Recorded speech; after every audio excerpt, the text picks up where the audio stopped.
ये जो आप स्क्रीन पर डैशबोर्ड देख रहे हैं, ये आम डैशबोर्ड नहीं है। ये एक ऐसा डैशबोर्ड है जो फ़ोल्डर में मौजूद तमाम एक्सेल फाइल्स के डाटे को खुदकार तरीके से एक मास्टर डाटे में कंबाइन करता है। यानी फ़ोल्डर में नई फाइल ऐड हो, डैशबोर्ड खुद ब खुद अपडेट हो जाए। फाइल डिलीट हो, डैशबोर्ड खुद ब खुद अपडेट हो जाए।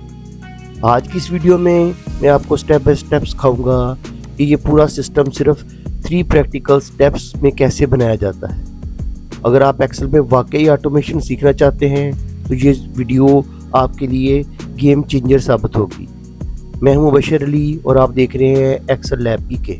ये हमारे फोल्डर के अंदर प्रैक्टिस फाइल्स हैं जो ईयर 2023, 24 और 25 के डाटे के ऊपर मुश्तमिल है। इसके अंदर सेल का डाटा है और तमाम डाटे की हेडिंग्स सेम है। हम इनको एक फाइल के अंदर कंबाइन करेंगे, मास्टर फाइल बनाएंगे और उसके बाद उसके ऊपर पिवट टेबल बनाएंगे जो कि मास्टर पिवट टेबल होगा। और उसके बाद हम पिवट टेबल्स को डैशबोर्ड में कन्वर्ट करेंगे, स्लाइसर लगाएंगे और टाइमलाइन लगाएंगे। तो चलिए स्टेप बाय स्टेप करते हैं। सबसे पहले हम अपनी एक नई एक्सेल की फाइल ओपन कर लेते हैं। फाइल ओपन करने के बाद सबसे पहले मैं डाटा मेन्यू में जाऊंगा। डाटा मेन्यू में जाकर ये जो गेट एंड ट्रांसफॉर्म डाटा की पोर्शन आ रहा है, इसके अंदर से जाकर मैं गेट डाटा को क्लिक करूंगा और फ्रॉम फाइल वाली जो ऑप्शन होगी उसको सिलेक्ट करूंगा और आगे फर्दर जो उसका एरो आ रहा होगा उसके अंदर फ्रॉम फोल्डर को मैं क्लिक करूंगा और जहां पे मेरी फाइल्स पड़ी होंगी उस फोल्डर का मैं पाथ दे दूंगा। इस फोल्डर के अंदर मेरी 3 फाइल्स पड़ी हुई हैं। ये आपको फ़िलहाल नज़र नहीं आ रही। इनको मैं ओपन करता हूँ तो मेरी जो विज़र्ड्स ओपन होंगे वो स्टेप बाय स्टेप मैं उनको परफॉर्म करता जाऊंगा और मेरा डाटा जो होगा वो पावर क्वेरी के अंदर ट्रांसफ़र हो जाएगा और वहाँ पे जाके इसको मैं कंबाइन करूँगा और दोबारा एक्सेल के ऊपर अपलोड करूँगा। उसके बाद जैसे ही मैं फोल्डर के अंदर कोई फाइल इंसर्ट करूँगा और इसको डाटे को रिफ़्रेश करूँगा तो वो डाटा ऑटोमेटिकली रिफ़्रेश होता जाएगा।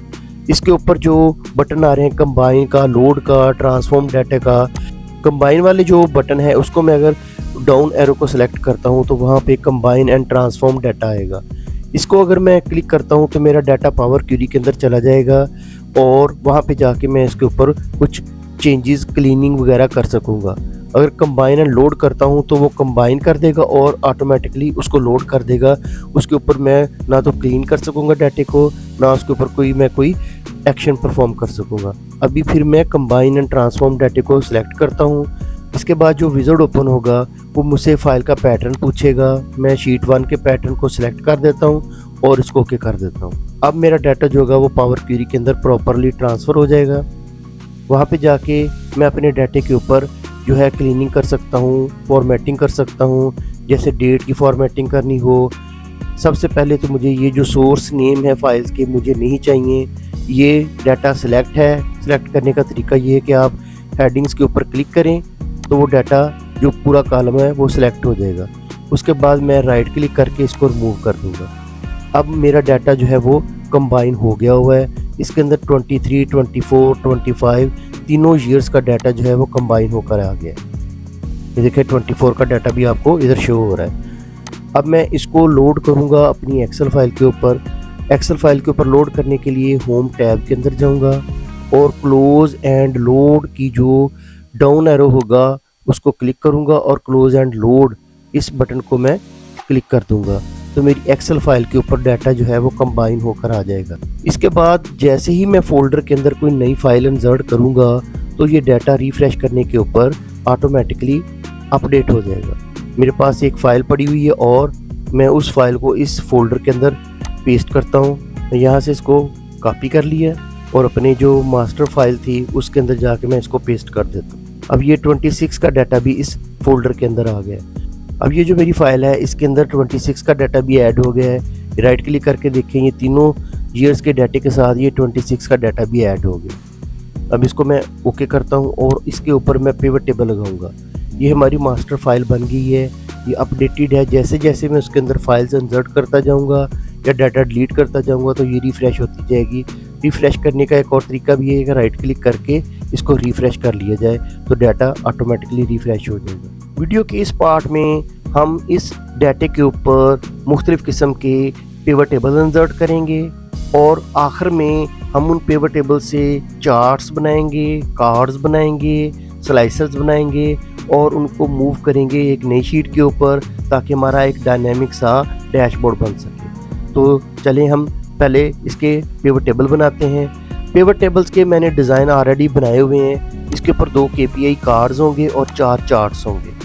जो KPI कार्ड्स होंगे, टोटल सेल का पहला KPI कार्ड होगा। इसका पर्पस होगा कि शो ओवरऑल बिजनेस वैल्यू, और उसकी जो पिवट की फील्ड्स होंगी उसके अंदर वैल्यूज़ की जो पोर्शन होगा वहाँ पे हम अमाउंट रख देंगे सेल की, और इस कार्ड का टाइटल रख देंगे टोटल सेल। हम पहला जो पिवट बनाते हैं, पिवट टेबल बनाने के लिए हमने अपने डाटे के अंदर किसी भी जगह कर्सर रख देना है और इंसर्ट टैब के ऊपर जाके पिवट टेबल को क्लिक कर देना। इसकी एक विंडो ओपन होगी और इस विंडो के ऊपर न्यू वर्कशीट ऑटोमेटिकली सिलेक्टेड है, इसको हम सिलेक्टेड रहने देंगे और ओके कर देंगे। अब चूँकि हमने सेल अमाउंट जो है वो वैल्यू में रखनी है, वो मैं ड्रैग एंड ड्रॉप कर देता हूँ इस वैल्यू के अंदर, इस पोर्शन में रख दिया। अब इसको और भी डायनामिक बनाने के लिए मैं इसको कॉपी करूँगा और किसी दूसरी जगह पे जाके इसको मैं पेस्ट एज लिंक कर दूंगा, ताकि जब मैं इसका लिंक लगाऊं अपने कार्ड के ऊपर तो मैं पाथ यहाँ से दूंगा, यहाँ से नहीं दूंगा। उससे ये होगा कि जैसे ही मेरा पिवट टेबल अपडेट होगा तो ये वाली अमाउंट भी अपडेट होगी और कार्ड भी अपडेट हो जाएगा। इस तरह फिर मैं दोबारा इसको कॉपी करता हूँ और दूसरा पिवट बजाय मैं इंसर्ट के अंदर जाऊं और उसको दोबारा अप्लाई करूं, मैं इसको कॉपी पेस्ट करता हूं तो मेरा एक और पिवट टेबल बन गया है। इसके अंदर जो मैं देखता हूं कि मैंने इसका पैटर्न क्या बनाया हुआ था। दूसरा जो कार्ड था उसके लिए ऊपर टोटल ट्रांजैक्शन थी और उसके ऊपर जो है कि वैल्यू की जो फील्ड है या पोर्शन है उसके अंदर तमाम एम्प्लॉई को काउंट करना है। मैं अपनी एक्सेल शीट के ऊपर जाता हूँ, सेल अमाउंट को अनचेक करता हूँ और एम्प्लॉई आईडी को वैल्यू में ड्रॉप कर देता हूँ। तो ये मेरी ये वाली जो है पिवट वो भी बन गई है। इसको भी मैं कॉपी करूँगा और यहाँ पे जाकर राइट क्लिक करके पेस्ट एज लिंक कर देता हूँ। अब मैं दोबारा इस पिवट को कॉपी करूँगा और अपना तीसरा पिवट टेबल बनाऊँगा और इसको इधर मैं पेस्ट कर देता हूँ। अब मैं दोबारा वर्ड की फाइल के ऊपर जाता हूँ और देखता हूँ कि मैंने अपने तीसरा पिवट टेबल कैसे डिज़ाइन किया हुआ है। तीसरा जो पिवट टेबल है वो सेल बाय रीजन होगा और ऊपर एक चार्ट बनाया जाएगा। रॉज के अंदर मैं रीजन रखूँगा और वैल्यूज़ के अंदर मैं ड्रॉप करूँगा सेल अमाउंट को, और इसको रिकमेंडेड चार्ट जो होगा वो बाद में करेंगे, वो कॉलम चार्ट होगा। मैं एक्सेल की फाइल के ऊपर जाता हूँ, इसको मैं अनचेक करता हूँ, सेल अमाउंट को मैं ड्रैग एंड ड्रॉप करता हूँ वैल्यूज़ के अंदर और रीजन को ड्रैग एंड ड्रॉप करता हूँ रॉज के अंदर। ये वाला पिवट भी बन गया। अब मैं अगला पिवट बनाता हूँ, इसको मैं कॉपी करता हूँ और आगे जाके इसको मैं पेस्ट कर देता हूँ और डिज़ाइन देखते हैं कि हमने कौन सा रिकमेंड किया हुआ है। चौथा जो हमारा पिवट है वो मंथली सेल ट्रेंड होगा। रॉज के अंदर सेल डेट होगी और उसको ग्रुप करेंगे मंथ में या ईयर में, और वैल्यूज़ का जो पोर्शन होगा वहाँ पे हम सेल अमाउंट इंसर्ट करेंगे। एक्सेल की शीट के ऊपर जाते हैं, इनको अनचेक करते हैं और सेल डेट को मैं ड्रॉप करता हूँ रॉज के अंदर, और इसको मुझे सिर्फ सेल डेट चाहिए। अब ये तमाम ग्रुप्स आ गए, इनको मैं अभी ख़त्म कर रहा हूँ। अब ये मेरी डेट आ गई है, इसको मैं राइट क्लिक करके ग्रुप कर लूँगा ईयर के अंदर या मंथ के अंदर। तो मैंने मंथ के अंदर इसको सिलेक्ट किया और ओके कर दिया। तो तमाम जो मेरा डाटा है, मुख्तलिफ ईयर्स का डाटा है, उसकी तमाम मंथ्स की जो वैल्यू है वो इधर शो हो रही है।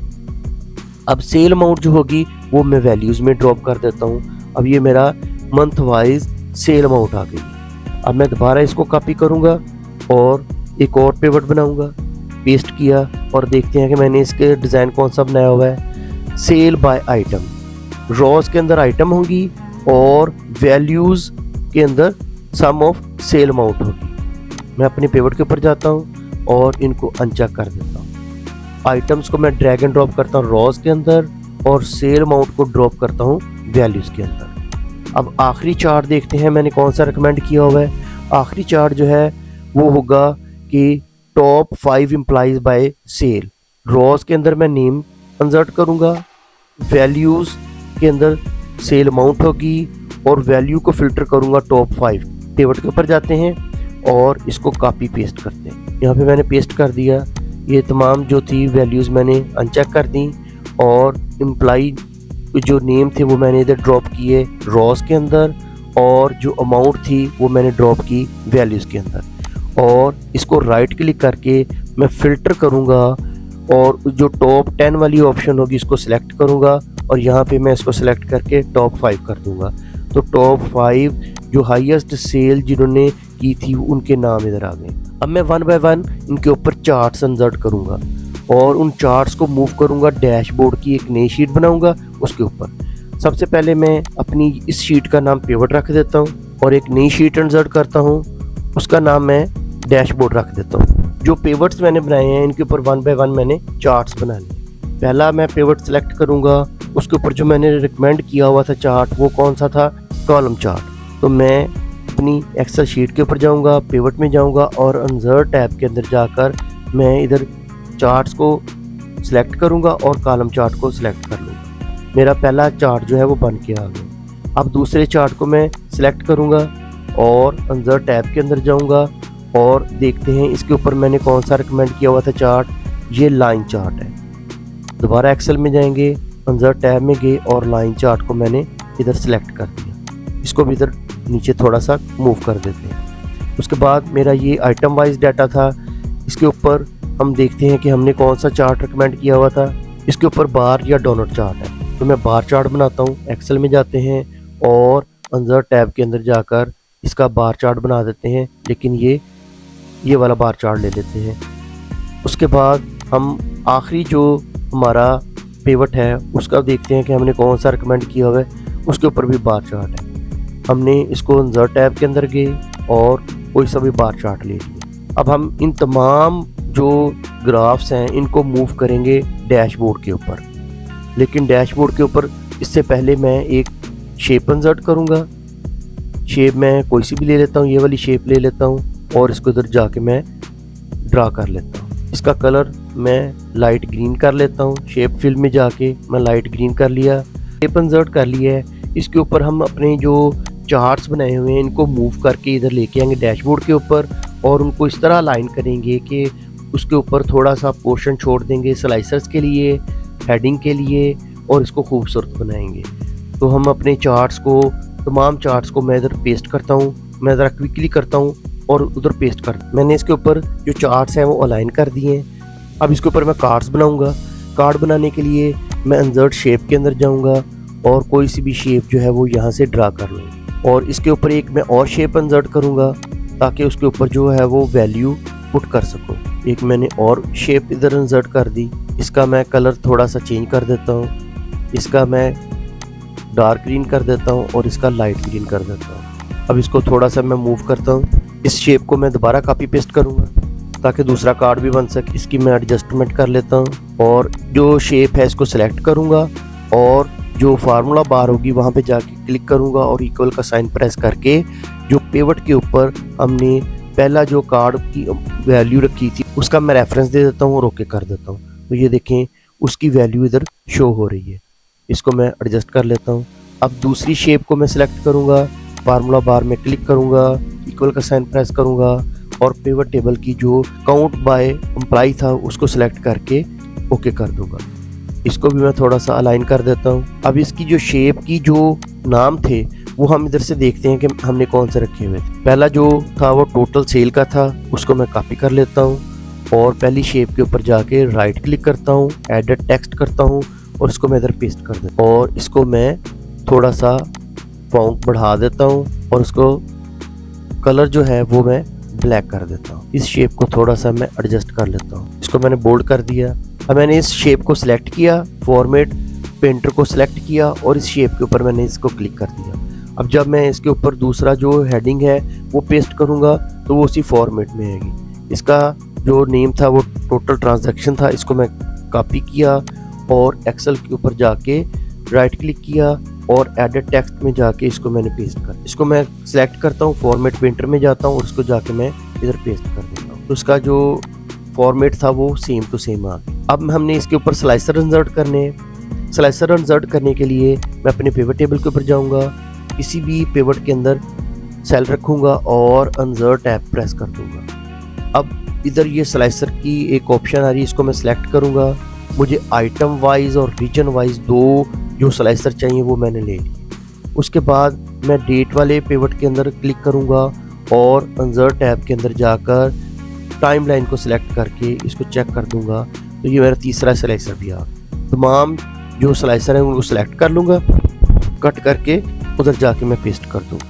इनके जो फॉर्मेट है उनको मैं चेंज कर सकता हूँ। जैसे मैंने इसको सिलेक्ट किया तो एक स्लाइसर का टैब आ गया, इसको सिलेक्ट करूँगा तो ये देखें मैं अपनी मर्ज़ी से इसके डिज़ाइन जो है वो चेंज कर सकता हूँ। इसका भी वैसे डिज़ाइन ले लेते हैं और इसका भी वही डिज़ाइन ले लेते हैं। ये तीनों का मैंने डिज़ाइन ले लिए हैं। अब टाइमलाइन को मैं फॉर्मेट करूँगा।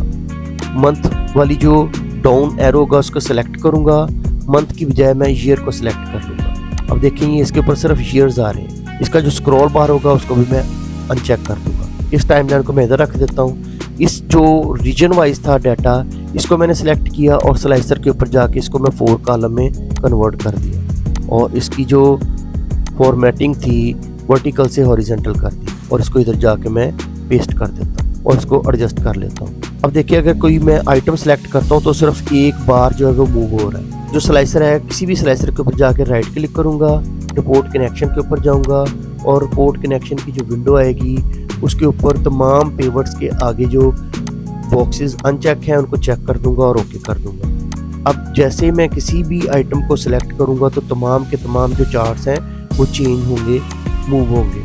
इसका हम जो नाम रखेंगे वो भी इधर इंसर्ट कर सकते हैं। डैशबोर्ड का कोई सी भी शेप इधर इंसर्ट कर लें और इसका नाम रख दें डैशबोर्ड, कुछ भी रख लें आप इसका। तो ये देखें हमने इधर डैशबोर्ड इसका नाम रख दिया है। अब आप इस तरह का बहुत अच्छा सा डायनेमिक सा डैशबोर्ड बना सकते हैं। आपने देखा कि इस वीडियो के अंदर कैसे मैंने 3 स्टेप्स के अंदर पहले डाटा जो मल्टीपल वर्कबुक्स के ऊपर था उसको कंबाइन किया, पिवट टेबल्स बनाए और उसके बाद मैंने मास्टर जो था वो डैशबोर्ड बनाया। उम्मीद है कि आपको मेरी वीडियो पसंद आई होगी। इसको लाइक कीजिएगा, शेयर कीजिएगा और सब्सक्राइब कीजिएगा। खुदा हाफिज़।